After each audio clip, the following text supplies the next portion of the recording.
Hey guys, welcome to HipHughes History. We're so glad that you pressed our buttons because we're going to take you through how a bill becomes law. But I'm not going to sing to you. We're not doing Schoolhouse Rocks, baby. We are going to take you through not only the constitutional process, but also, of course, the unwritten constitution kind of, formal process that exists today. So you really can kind of wrap your head around it. So giddy up for the learning, guys. Stick around. It's going to be loads of fun. Why don't we go get her done right now?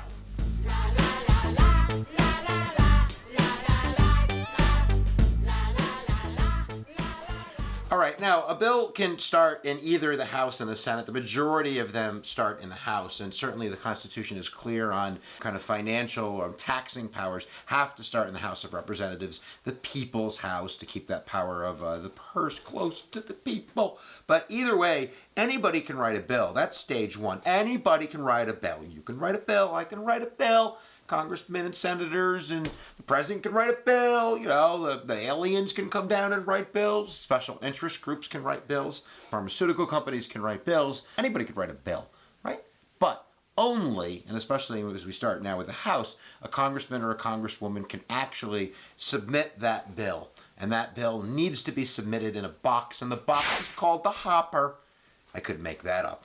Named after Dennis Hopper, star of Easy Rider. No, I just made that up. You can Google it. It's completely ridiculous. But this box, the hopper, is kind of the first formal process. And of course, this isn't in the Constitution. No hopper in the Constitution. This is a process that developed out of the rules that were developed in the House and the Senate for different rules in order to have a legislative process that was clear to get a bill to become a law. Once it goes in the hopper, it's assigned a number. And that number for the House of Representatives would always start with an HR. And then basically, it goes to the Speaker of the House. The Speaker of the House is elected by a majority of the House of Representatives to kind of run the official duties of the House, and he then will give it to one of the 20 standing committees to investigate this bill. There are 20 standing committees in the House and 16 in the Senate, and a standing committee just means that it ain't going nowhere, that it stands there like a tree, like a big oak tree.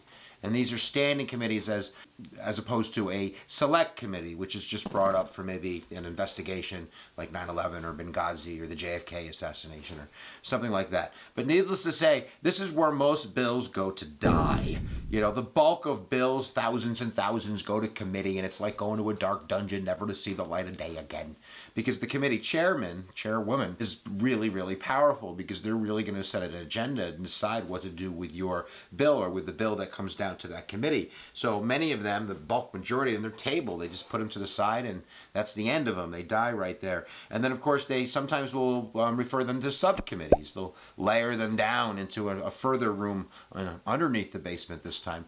And, sometimes they'll ask for public input, and lobbyists or protest groups might come, or lawyers, people to give advice, scientists, people basically investigate the merits of the bill. And then that bill can get marked up. That bill can get amended in committee or subcommittee, where they're going to add language to try to make it even better. And then if the bill is a lucky darn son of a you-know-what, and the committee does vote on it, it's called a markup if they send it back to the House of Representatives for the next process. And a very small percent are going to come out of committee. Most, like I said before, are going to die a horrible, horrible death there. So then, of course, it just goes to the floor and they vote on it. Wrong!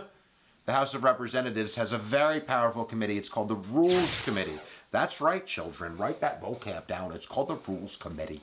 And the Rules Committee sets up the calendar for the bill, so that's really important, but it also sets up the rules, so that's a lot of power. So if they want to, for instance, kill your bill, let's say you have a bill that's pretty popular, but people might want to tweak it a little bit and amend it a little bit when it goes to the floor. If I set the rules where I say there are no amendments, that this bill is just going to get voted on, then you could lose a lot of support where, you might be able with a few amendments to sway people. So they have this ability in the Rules Committee, number one, not to schedule it, but number two, to kind of change the rules of debate. So making it, much more difficult to pass or make it easier, putting a little WD legislative 40 on that sucker.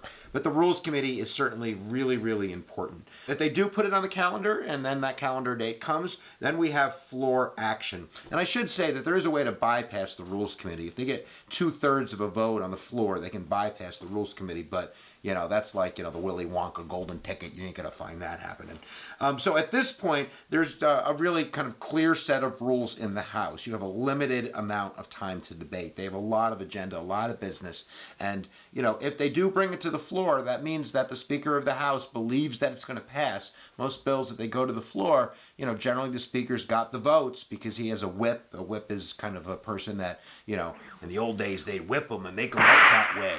It just kind of gathers the votes and, counts them to make sure that they're not going to have pie on their face. Because at the end of the day, if it doesn't pass, that's the Speaker of the House, who really kind of fell flat-footed and didn't do what he said he was going to do. But needless to say, after all of that, if they can get a simple majority, which is 219, then that bill is going to go to the Senate. And if it goes to the Senate, then, it has a whole other set of problems.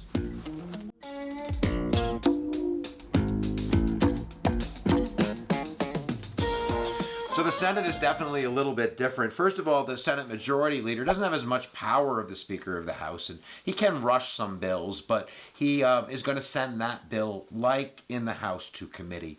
And committee chair people have tremendous power in the Senate. And again, like the House, many of those bills never see the light of day. And the ones that do are going to be subcommitteed out. They're going to be marked up. They're going to be amended. They're going to be changed. And, if it's a House bill, that means they're going to change the House bill. The odds of that bill coming out exactly the same from the House to the Senate are, kind of your Willy Wonka odds again. So we'll come to that at the end of the day because we're going to have to go back to the House to fix anything that the Senate changed.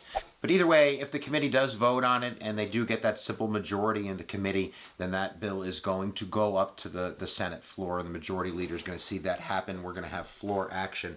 Now, the floor action is a lot different than it is in the House. In the House, there's a very clear set of procedures and time limits, and everything is kind of, fluid and functional, and it kind of just operates like a machine. In the Senate, that's a lot different. Basically, you have something called cloture. Cloture means that you need a vote to stop debate. So if a senator, whether they're for the bill or against the bill, and especially if they're against the bill, they can do what's called a filibuster. Rand Paul did a filibuster not long ago. I'm trying to think, one of the most famous ones was back in the 1960s, the Civil Rights Act. You had a Senator Strom Thurmond who gave a very long filibuster trying to kill civil rights legislation. But basically, this is kind of Senate courtesy that no one's going to tell a senator that they can't talk because they're a very important person. So you can filibuster something to death. You can just talk and talk and talk and talk. And the only way to shut them up is with cloture, which takes 60 votes, which means you need really a supermajority to do anything. So if you look at presidential administrations and you go, oh, how did you didn't do anything you wanted. You could have done anything you wanted. You could have done anything you wanted. Insert president with a supermajority, whether it's FDR in 1932 or it's Barack Obama in 2008 or I think Ronald Reagan. No, Ronald Reagan, yeah, I think he had a lock on the Senate and the House for a couple of years. But either way, you need 60 votes in the Senate, and that very rarely happens. So there always has to be some sort of compromise. But if you can get cloture, if you can get that 60 senators to agree to shut the heck up and go to the floor and vote, then again it's going to be a simple majority. So now we have a problem. You've probably if you haven't changed it, if the House and the Senate bill are the same, then it's going to go to the president. And if it goes to the president, we'll repeat this in a little while, the president can either sign it, he can actually kind of stick it in his pocket and do nothing, and after 10 days it automatically becomes law anyway. There is, and of course he can, veto it. If he vetoes it, and we're going to send it back to the House and the Senate, where it's going to need a 2/3 majority to override the president's veto. You veto my law? You veto my I don't think so.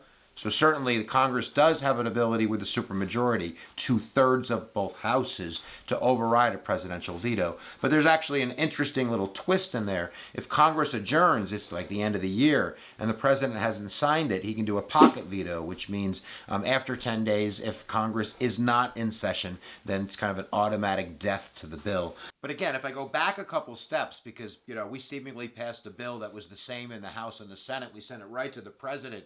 I think we put the cart before the horse, because most times it's going to have to go to conference committee. Your vocab word for the day, children, is conference committee. And a conference committee is going to be a makeup of both House and Senate people that are involved with this bill to come together to compromise, to iron out that language. And of course, if they all can agree, it goes, to the no.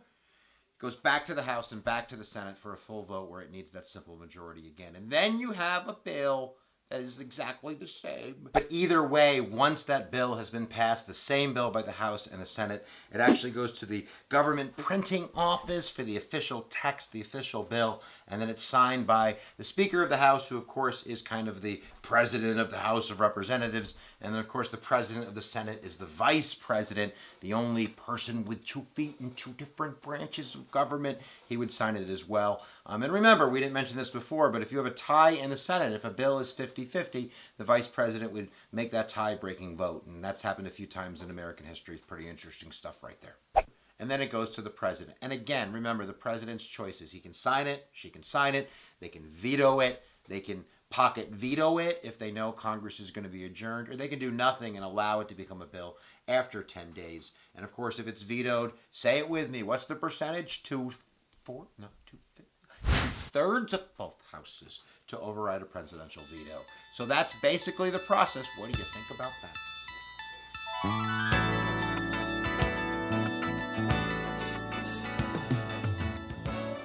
So obviously that's a very lengthy process. Like we said before, maybe 5% of proposed bills come out and become laws. I want to hear your comments below. If you think this is the smart process to go, that we really need a limited government and we need it to be really difficult to pass laws, or maybe you want to complain about who's writing these laws in the first place and campaign finance and special interest. Maybe you think it should be easier to pass laws. Maybe you're just crazy and you want to talk about applesauce. I don't care. But either way, guys, we want to thank you very much for watching HipHughes History. If you haven't subscribed, I just want to reach out and choke you. I just want to reach out and put you down. Don't let me do that.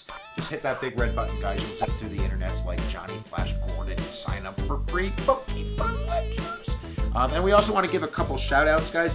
We've been doing some Skyping and communicating with some classes and some peoples, and I certainly want to shout out to Mr. Williams, Mr. Robinson. We had a really good time Skyping with you guys and communicating. Your kids are really smart, and we thank you for the hookup there. And Miss Alex, you know what I'm talking about. Thank you as well. So if you want to communicate with Mr. Hughes, you can send me an email at hiphughes@gmail.com. Maybe we can set something up if you know what I mean. And we'll see you guys next time that you press my buttons. All right? I don't know if I'm going to wear the purple velvet blazer again. Had to sneak it in. But remember, guys, wherever you go, where attention goes, energy flows.